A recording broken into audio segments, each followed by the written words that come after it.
Hi folks.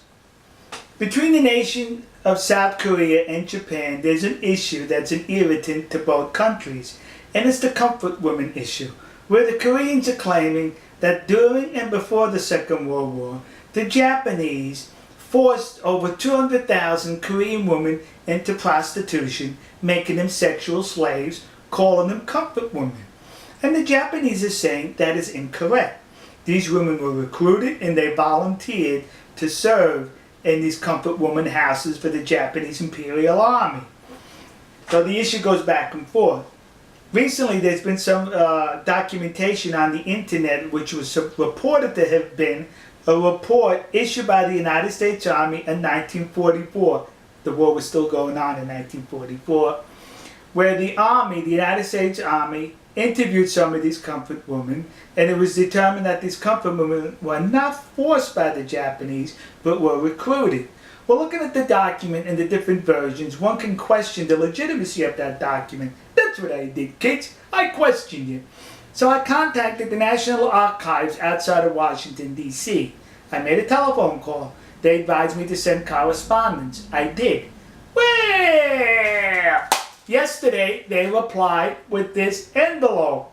And in this envelope was the very report that appears on the internet. They authenticated the report, saying that this is an authentic report written in 1944 by the United States Army after they captured comfort women in the Philippines. You notice how I use the word captured and not rescued? Because they were captured.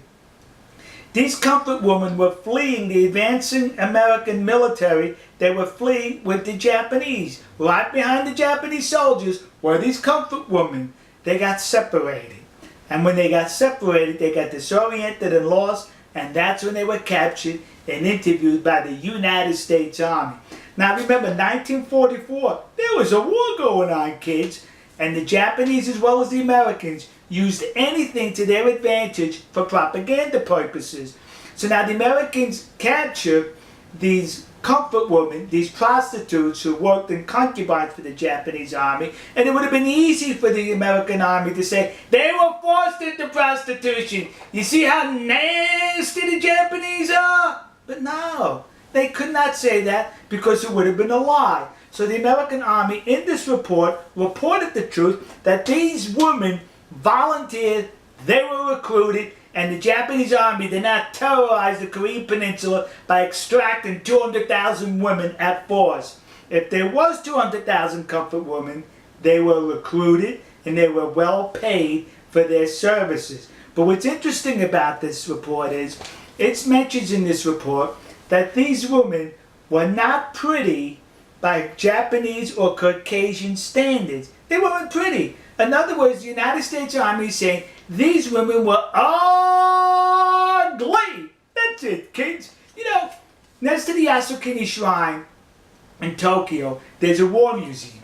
And when you go through the museum, it takes you all the way through Japan's military history, I think from pre-samurai, samurai, Edo, up into World War II. But you know what I did not notice as far as military equipment that I'm sure the Japanese Imperial Army was issued?